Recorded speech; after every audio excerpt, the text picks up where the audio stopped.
مبارک محفل کے حوالے سے میں آپ کو تقریباً 40 سال قبل کی کیفیت کی طرف لے جانا چاہتا ہوں، جب نزول قرآن حکیم کا 1400 سالہ جشن ہمارے ملک میں منایا جا رہا تھا۔ یہ جنرل ایوب خان کی حکومت کا دور تھا۔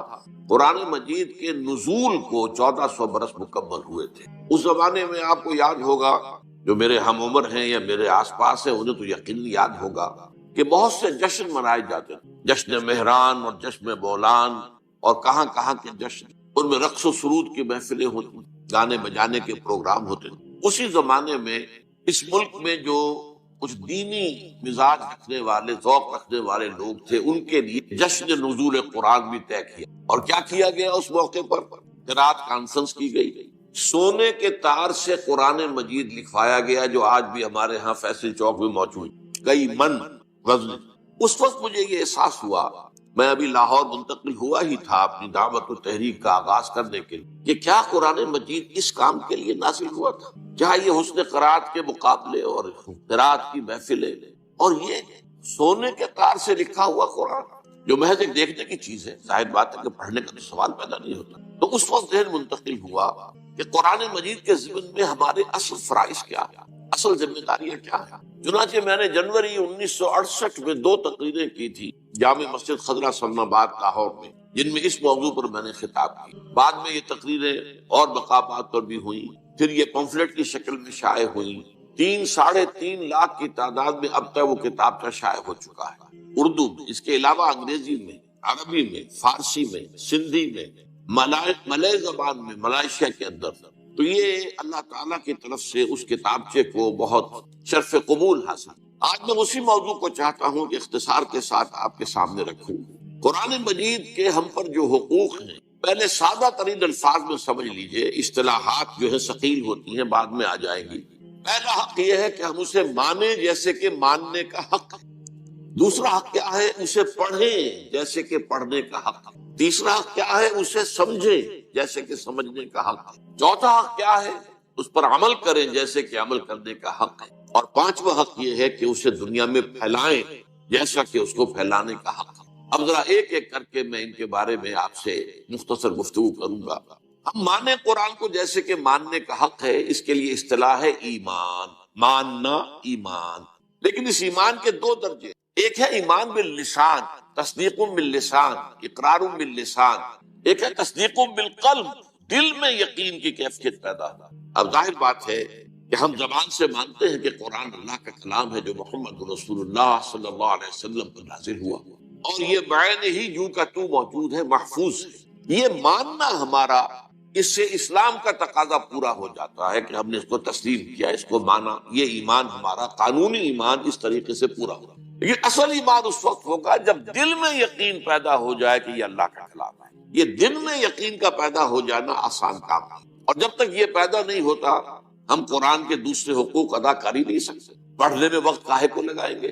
پڑھ بھی لیں گے تو سمجھنے کی ضرورت نہیں، جو آج ہمارا حال ہے۔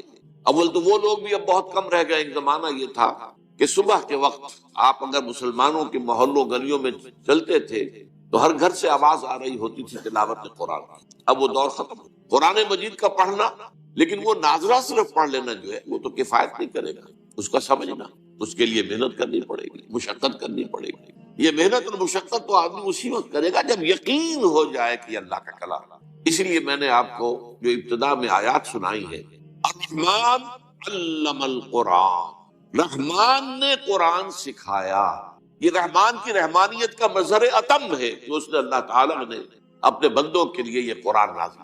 الرحمن علم القرآن، خلق الانسان، انسان کو پیدا کیا، علمہ البیان، اسے بیان کی صلاحیت عطا کی۔ اب یہ 4 آیتیں ہیں، اس وقت میں ان کے بارے میں تفصیل سے کچھ عرض نہیں کر سکتا، صرف اس نقطے پر دوبارہ زور دوں گا کہ اللہ تعالیٰ کا جو اسم گرامی الرحمن ہے، جس میں کہ رحمت خداوندی کی ایسی شان سامنے آتی ہے کہ جیسے ٹھاٹھے مارتا ہوا سمندر، اس شان رحمانیت کا مظہر اتم قرآن حکیم۔ دوسری میں نے آپ کو 2 آیتیں سنائی سورہ یونس کی، یا ایھا الناس، اے لوگو، قد جاءتکم موعظۃ من ربکم وشفاء لما فی الصدور وہدی ورحمۃ للمؤمنین۔ دیکھو تمہارے پاس آ چکی ہے نصیحت، موعظت تمہارے رب کی طرف سے، اور جو تمہارے سینوں کے روگ ہیں ان کا علاج، ان کی شفا، اور ہدایت اور رحمت اہل ایمان کے حق میں۔ قل بفضل اللہ وبرحمت، اے نبی ان سے کہہ دیجئے کہ یہ اللہ کے فضل اور اس کی رحمت کا منظر ہے کہ یہ قرآن نازل،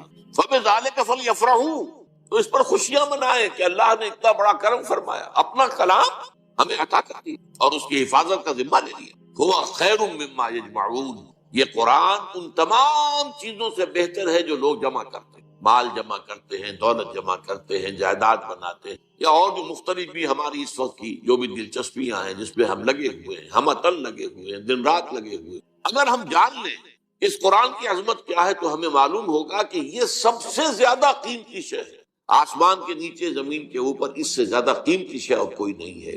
ہوا خیر مما یجمعون، جو کچھ یہ جمع کرتے ہیں ان سے کہیں بہتر، کہیں وقی، کہیں قیمتی شے یہ قرآن۔ لیکن یہ کیفیت ہمارے اندر کب پیدا ہوگی؟ جبکہ ہمیں یقین ہو جائے۔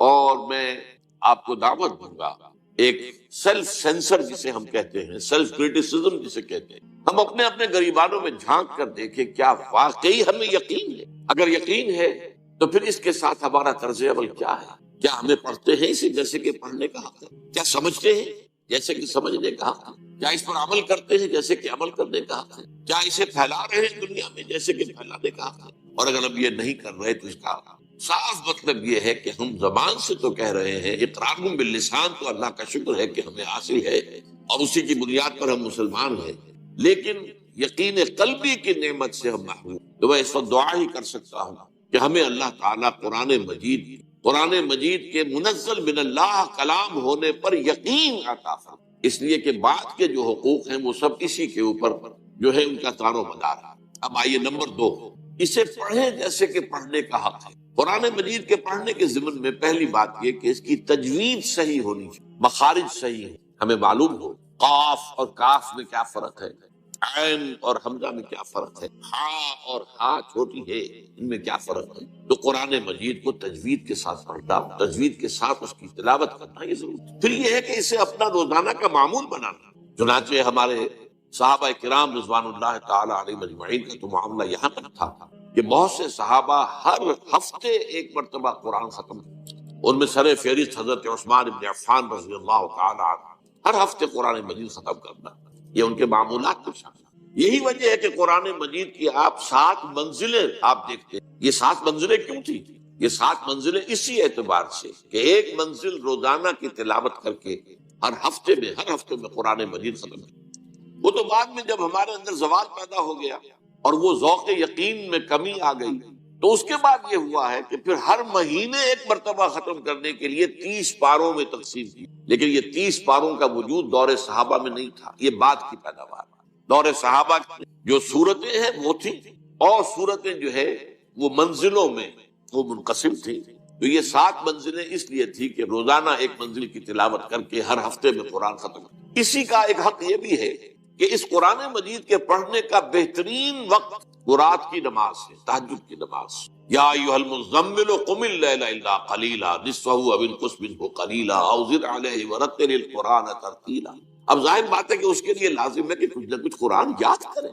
قرآن مجید کا یاد کرنا تو ایک تو حفظ یہ ہے، ایک حصہ یہ ہے کہ ہم میں سے ہر ایک کو کچھ نہ کچھ قرآن یاد ہونا چاہیے اور سمجھنا چاہیے کہ جتنا قرآن مجھے یاد ہے وہی میری اصل دولت ہے۔ اور یہ قرآن پھر اللہ تعالیٰ توفیق لے تو رات کو تہجد کی نماز میں کھڑے ہو کر ترتیل کے انداز میں ٹھہر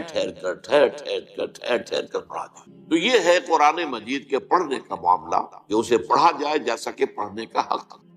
تیسری بات آئی ہے اس کو سمجھا جائے جیسے کہ سمجھنے کا حق۔ اس کے 2 رتبے مرحلے جو بھی آپ کہیں، پہلا ہے جس کو قرآن کہتا ہے تذکر بالقرآن، قرآن سے نصیحت اخذ کرنے، قرآن جو ہدایت دیتا ہے وہ حاصل کرنا۔ اس کے لیے قرآن مجید میں سورہ قمر میں 4 مرتبہ فرمایا گیا وَلَقَدْ يَسَّرْنَا الْقُرْآنَ لِلذِّكْرِ فَهَلْ مِن مُدَّكِرٍ۔ یہ نصیحت اخذ کرنے کے لیے، ہدایت اخذ کرنے کے لیے ہم نے قرآن کو آسان بنایا ہے۔ تو ہے کوئی تم میں سے کہ جو اس سے ذکر حاصل کرنا چاہے؟ قرآن اس اعتبار سے دنیا کی آسان ترین کتاب ہے، لیکن ایک شرط ہے، چھوٹی سی شرط، اس کو اس کی اپنی زبان میں پڑھا جائے۔ قرآن مجید نازل ہوا، عربی میں نازل ہوا اور عرب ہی پہلے مخاطب تھے، لہذا ان کے لیے تو بہت آسان کام تھا، حضور کی زبان مبارک سے قرآن ادا ہو رہا ہے اور ان کے قلوب پر اور ان کے اذہان میں اترتا چلا جا رہا ہے۔ انہیں کسی دقت کا سامنا نہیں تھا کہ پہلے وہ عربی سیکھیں، عربی گرامر پڑھیں اور پھر قرآن مجید کو سمجھیں۔ لیکن یہ جو تذکر بالقرآن ہے، قرآن مجید سے نصیحت اخذ کرنا، ایک ہے قرآن مجید پڑھ کر صرف ثواب حاصل کرنا، میں اس کی بات تو ختم کر چکا، وہ تو جو تھا پڑھنا، جیسا کہ پڑھنے کا حق اس میں بیان ہو چکا، یقیناً تلاوت سے ثواب حاصل ہوتا ہے، اور آپ ظاہر بات ہے کہ اپنا وقت لگاتے ہیں، وضو کرتے ہیں، بیٹھتے ہیں، قبلہ روح خلق ہو کر بیٹھتے ہیں، پھر قرآن مجید کو پوری اس کی تعظیم کرتے ہوئے کھولتے ہیں اور پھر قرآن پڑھتے ہیں، تو آپ کی یہ محنت اور آپ کا جو وقت لگا ہے یہ اللہ تعالیٰ جو اس کا ثواب دے گا۔ لیکن ایک ہے تذکر بالقرآن، قرآن سے نصیحت اخذ کرنا، ہدایت اخذ کرنا، وہ صرف پڑھنے سے تو حاصل نہیں ہو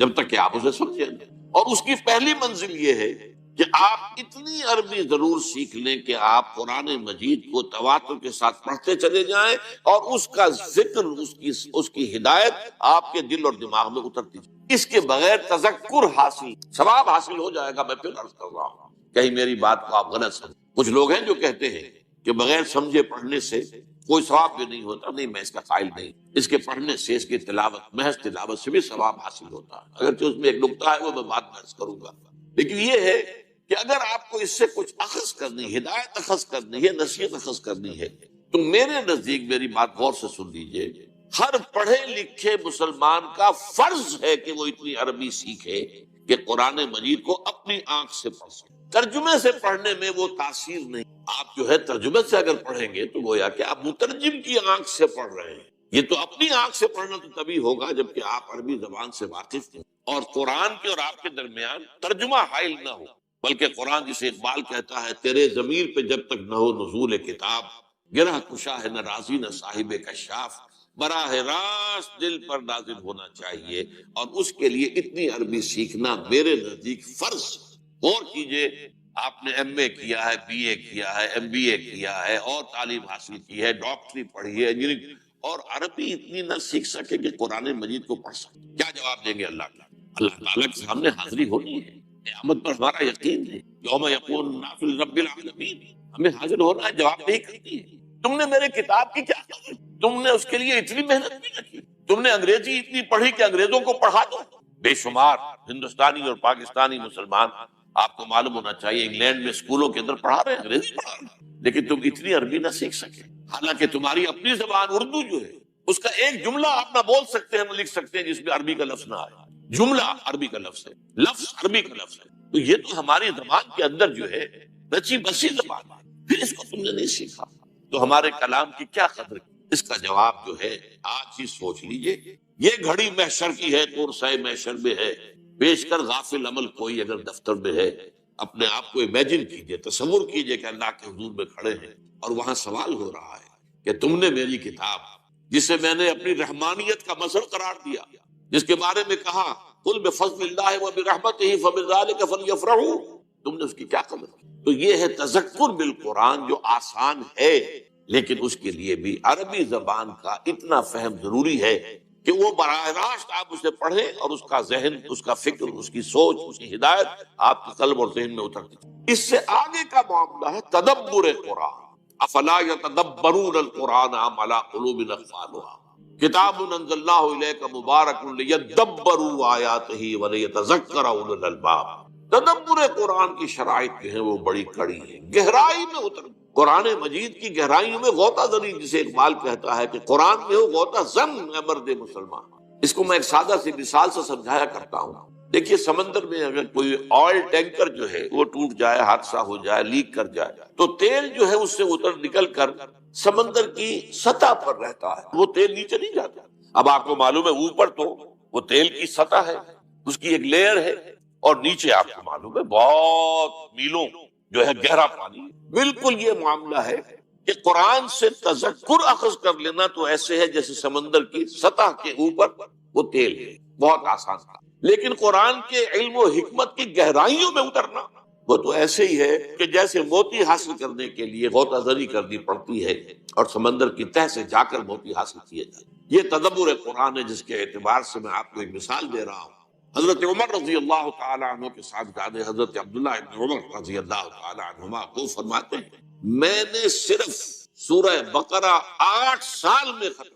اب آپ غور کیجیے، عربی ان کی اپنی زبان، اور شان نزول وہ تو ان کے سامنے نازل ہوا ہے، اس پورے ماحول کا وہ جز تھے. معلوم ہوا قرآن مجید کی گہرائیوں میں اترنا اور ان گہرائیوں تک رسائی حاصل کرنا آسان کام نہیں. It's a lifelong process. اور اس کا اصل کام کیا ہے آج کے دور میں؟ دیکھیے، قرآن جس زمانے میں نازل ہوا، ابھی تمدن بہت سادہ تھا، ابھی کوئی بہت پیچیدگیاں نہیں تھی، ابھی انسان کا اجتماعی نظام وہ اتنا گمبھیر نہیں ہوا تھا جتنا آج ہو گیا ہے.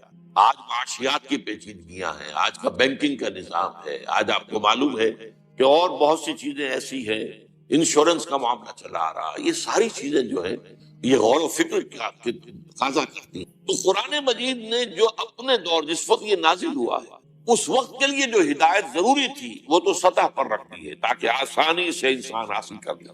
اس لیے کہ عرب آپ کو معلوم ہے وہ فلسفی لوگ تو تھے نہیں، ان میں تو پڑھے لکھے لوگ بھی نہ ہونے کے برابر. ان کا تو لقب ہی امیین ہے، ان پڑھ لوگ.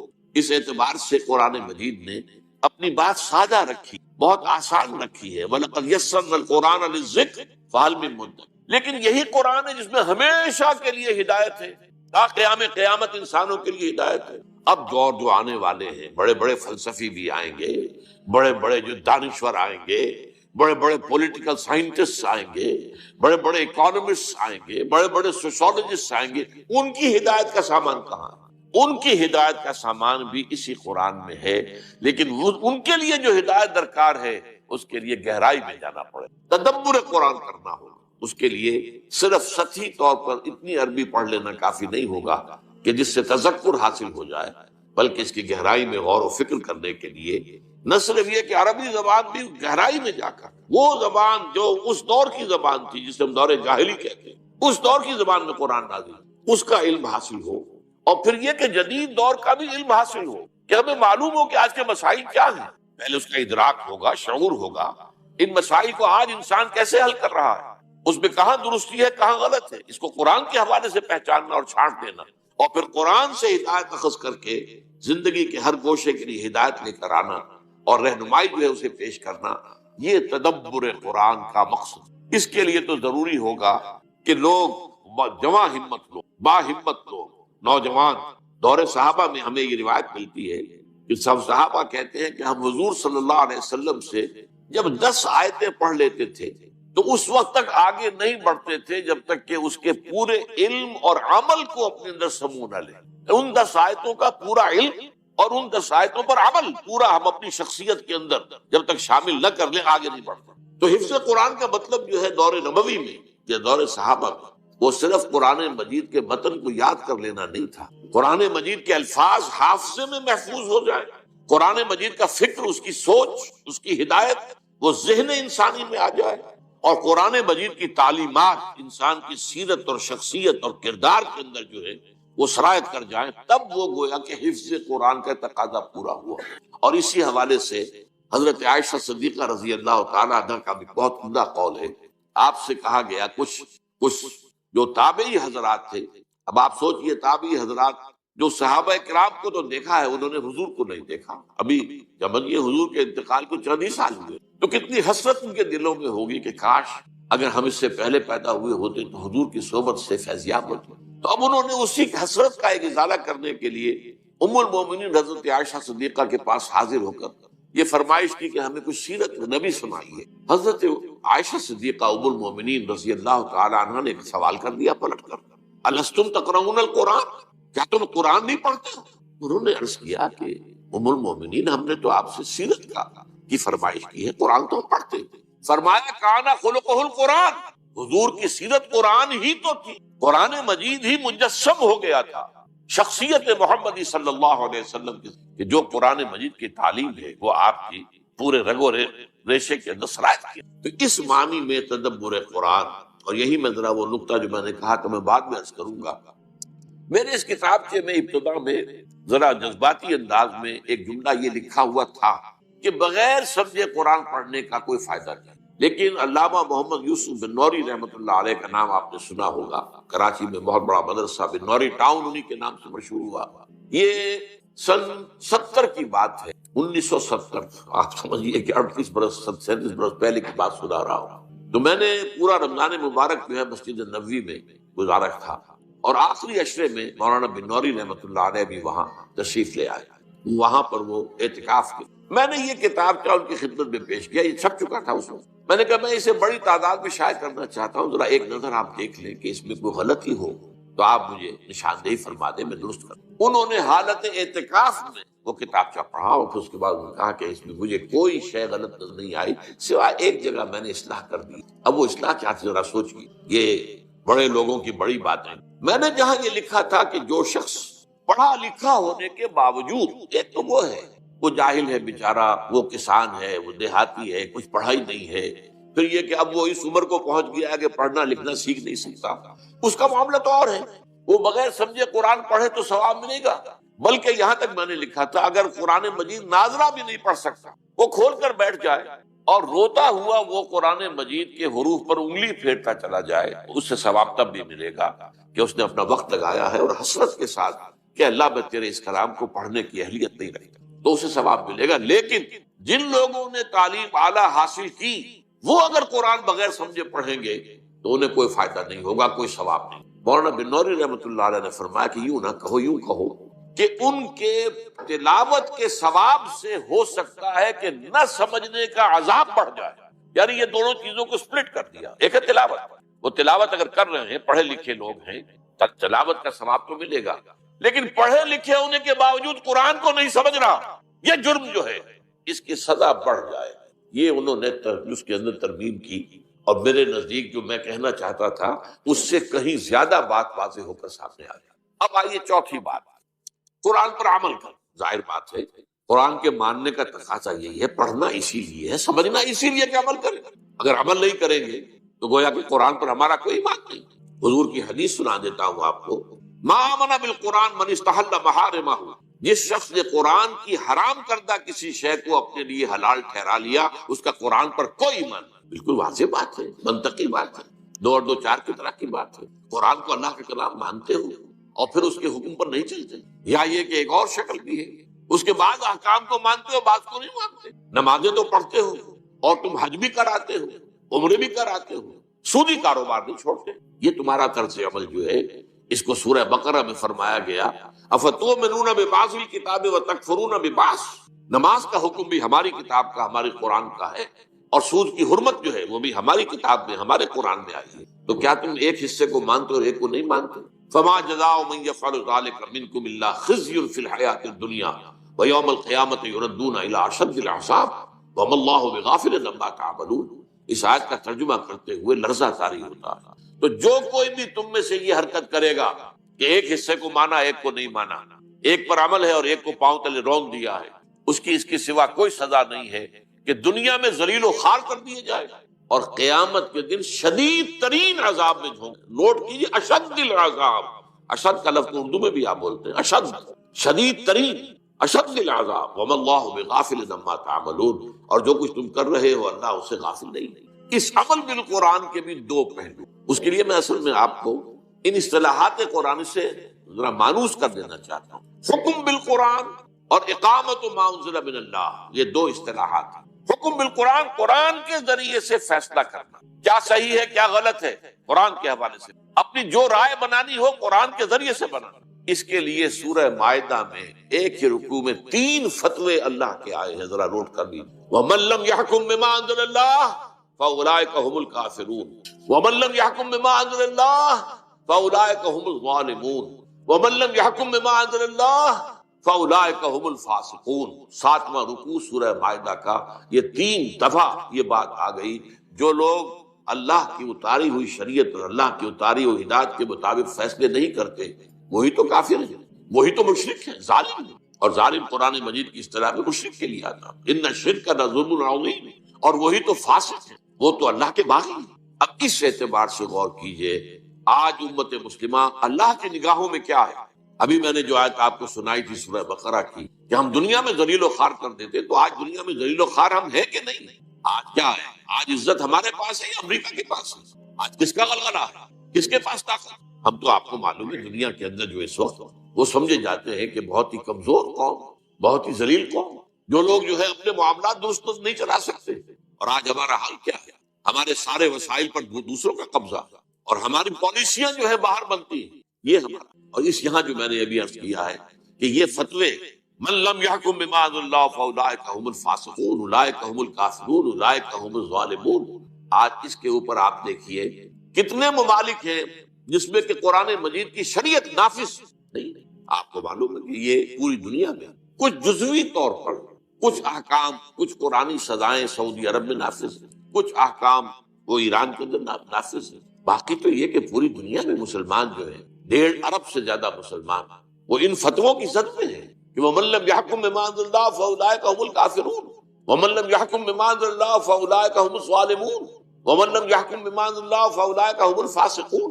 یہ ہماری حالت۔ دوسری اصطلاح جو ہے وہ ہے اقامت ما انزل من اللہ۔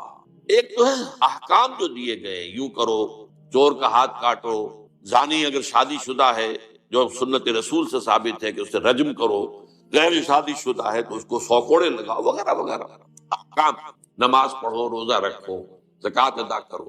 ایک ہے پورا نظام، وہ جو میں نے کہا تھا کہ آج کی دنیا میں اجتماعی نظام کتنا پیچیدہ ہو چکا، اور اس اجتماعی نظام کی گرفت کتنی ہو چکی ہے، افراد کی آزادی تو بڑی محدود ہو کر رہ گئی، پورا ایک نظام ہوتا ہے۔ اب وہ نظام ہی کے تحت طے ہوتا ہے کہ تعلیم کا نظام کیا ہوگا۔ آپ کیا کریں گے؟ اپنے بچوں کو جو ہے کسی غار میں تو نہیں رکھ سکتے، آپ انہیں مدرسوں میں بھیجیں گے، ان مدرسوں میں کیا پڑھایا جائے گا وہ وہاں طے ہوگا، اوپر نظام، وہ نظام بنے گا، اس کے لیے امریکہ سے ہدایات آئیں گی۔ تو نظام کا معاملہ ہے، نظام، اب دولت کا نظام جو ہے وہ صحیح نہیں ہے تو کیا نتیجہ نکلتا کہ ایک طرف پاورٹی لائن سے نیچے لوگ ہیں اور ایک طرف جن کے پاس دولت کے انبار۔ یہ ساری تفریق جو ہے کیوں ہو رہی ہے؟ یہ وہ نظام عدل جو اللہ نے دیا تھا، جو اس کے رسول نے قائم کیا تھا صلی اللہ علیہ وسلم، جو دور خلافت راستہ میں قائم رہا تھا، وہ نظام ہم نے قائم نہیں کیا۔ اس نظام کو قائم کرنا یہ ہے اقامت ما انزل من اللہ، قائم کرنا اس کا جو کچھ کے نازل کیا گیا ہے اللہ کی طرف سے۔ یہ قیام ایسے ہی ہے جیسے ہم کہتے ہیں اقیم الصلاۃ، ایک ہے نماز پڑھنا، ایک ہے اقامت الصلاۃ، نماز کا نظام قائم کرنا۔ اسی طرح دین کا نظام قائم کرنا، ہمارا سیاسی نظام جو ہے وہ دین کے تابع ہو، ہمارا معاشی نظام دین کے تابع ہو، ہمارا سماجی نظام جس کے بخیے ادھیڑنے پر آج مغرب تلا ہوا ہے، اور این جی اوز کو جو بلینز اور بلینز آف ڈالرز دیے جا رہے ہیں کہ شرم و حیا کا معاملہ جو ہے ابھی اس مسلمان قوم کے اندر عصمت و عفت کے کچھ نظریات ہیں، کچھ تصورات ہیں، کچھ شرم و حیا کی کچھ اقدار ہیں، کچھ خاندانی نظام کا کوئی نہ کوئی نقشہ قائم ہے۔ ختم کرو ان سب کو، تاکہ جیسے ہم ہو گئے ویسے یہ بھی بن جائے، جیسے ہمارا خاندانی نظام ختم ہو چکا، جیسے ہمارے ہاں اب عصمت و عفت نامی کوئی شے نہیں ہے۔ زنا تو وہاں کوئی جرم ہے ہی نہیں، سرے سے جرم نہیں ہے۔ عورت کی آزادی، یہ گویا کہ ویمن لیو، عورت کو آزادی ہونی چاہیے کہ وہ اپنا جسم بیچے، آپ کے راستے میں رکاوٹ ڈالنے والا۔ اور یہ معاملہ طے ہو چکا ہے United nations assembly, Beijing +5 conference جو ہوئی تھی نیو یارک میں، جو جنرل اسمبلی تھی یونائٹڈ نیشنز کی، اس کے تحت طے کیا گیا ہے۔ تو بہرحال یہ صورتحال میں آپ کو بتا رہا تھا، اس نظام کو قائم کرنا، اس کے لیے وہ جو سورہ فتح کی آخری آیات، هو الذی ارسل رسولہ بالہدی ودین الحق لیظہرہ علی الدین کلہ، وہی اللہ جس نے بھیجا ہے اپنے رسول کو صلی اللہ علیہ وسلم، الہدا قرآن، ودین حق، اور وہ نظام اجتماعی جو حق پر مبنی ہے، عدل پر مبنی، تاکہ اسے غالب کرے پورے کے پورے نظام پر۔ چنانچہ سیرت النبی کا یہی تو حاصل ہے۔ 23 برس کی محنت و مشقت کا نتیجہ کیا تھا، اور کون سی تکلیف آپ نے نہیں جھیلی، آپ غور کیجیے۔ آپ کے ساتھ کیسی کیسی سختیاں پیش آئی، آپ کے صحابہ نے کیسی کیسی سختیاں اٹھائی، کس لیے؟ تاکہ اللہ کے دین کے نظام کو قائم کریں، ان اقیموا الدین ولا تتفرقوا فیہ۔ اور بالآخر وہ وقت آیا، سینکڑوں صحابہ کو جام شہادت نوش کرنا پڑا ہے، حضور جو ہے زخمی ہوئے ہیں، حضور کا خون آپ کو معلوم ہے 2 دفعہ زمین میں جذب ہوا ہے، طائف کی گلیوں میں بھی جذب ہوا ہے، اور وادی احد کے اندر بھی آپ کا خون جذب ہوا، پھر کہیں جا کر وہ نظام قائم ہے۔ اس نظام کے بارے میں قرآن مجید میں اہل کتاب سے خطاب کر کے کہا گیا ہے، قل یا اہل الکتاب، اے نبی کہہ دیجئے ان اہل کتاب سے، لستم علی شیء حتی تقیموا التوراۃ والانجیل وما انزل الیکم من ربکم، تمہاری کوئی حیثیت ہماری نگاہوں میں نہیں ہے۔ تم اپنی جگہ سمجھتے ہو کہ we are the chosen people of the Lord, ہم تو اللہ کے لاڈلے ہیں، اللہ کے بڑے بہت ہی چہیتے ہیں، لیکن اللہ کی نگاہ میں تمہاری کوئی وقت، کوئی حیثیت نہیں۔ لستم علی شیء حتی تقیموا التوراۃ والانجیل وما انزل الیکم من ربکم، جب تک کہ تم قائم نہیں کرتے تورات اور انجیل کو، جس کو تم مانتے ہو کہ اللہ کا کلام ہے، اس کو تو قائم کرو۔ اگر اس کو بھی قائم نہیں کرتے تو اس کا مطلب یہ ہے کہ تمہارا اس پر ایمان نہیں ہے، تو تمہاری کوئی حیثیت ہماری نگاہ میں نہیں۔ آج اسی آیت کو ہم ذرا لفظ بدل کر سمجھے، یا علی القرآن لستم علی شیء حتی تقیموا القرآن وما انزل الیکم من ربکم، اے قرآن کے ماننے والوں، قرآن کے دعوے داروں، قرآن پر یقین رکھنے والوں، قرآن کی محفلیں منعقد کرنے والوں اور قرآن کی قرأت کے لیے کے مقابلے منعقد کرنے والوں، تمہاری کوئی حیثیت نہیں، کوئی تمہاری ہماری نگاہ میں وقت نہیں جب تک کہ تم قرآن کو قائم نہیں کرو۔ قرآن کے نظام کو دنیا میں قائم کرنا، وہ نظام سیاسی ہو، وہ نظام معاشی ہو، وہ نظام معاشرتی ہو، جیسا کہ حضور نے اور محمد الرسول اللہ والذین معہ، اسی آیت میں آگے آپ کو معلوم ہے اگلی آیت یہی تو ہے، اللہ کے رسول محمد اور وہ جو آپ کے ساتھی تھے ایمان لائے تھے، ان کی جو خون چکاں جد و جہد تھی، جہاں گسل محنت اور مشقت تھی، یہ جو بھی کچھ 23 برس کے اندر حضور نے سختیاں جھیلی اور صحابہ نے، اس کے نتیجے میں جاء الحق وزهق الباطل ان الباطل كان زهوقا، اس کے بعد نتیجہ نکل آیا، حق آ گیا، حق قائم ہو گیا، حق نافذ ہو گیا، اللہ کا دین، اللہ کی پوری شریعت نافذ ہو گئی۔ یہ نہیں کہ کچھ احکام نافذ ہو گئے اور کچھ چھوڑ دیے گئے، ٹوٹل لستم علی شیء حتی تقیموا التوراۃ والانجیل وما انزل الیکم من ربکم۔ تو یہ ہے قرآن پر عمل کے دو درجے، ایک ہے حکم بالقرآن، قرآن ہی کے ذریعے سے فیصلے کرنا، قرآن ہی کے ذریعے سے اپنی آراء بنانا، ایک ہے اقامت ما انزل من اللہ، جو قرآن تم پر نازل کیا گیا ہے اس کو قائم کرو، اس کا نظام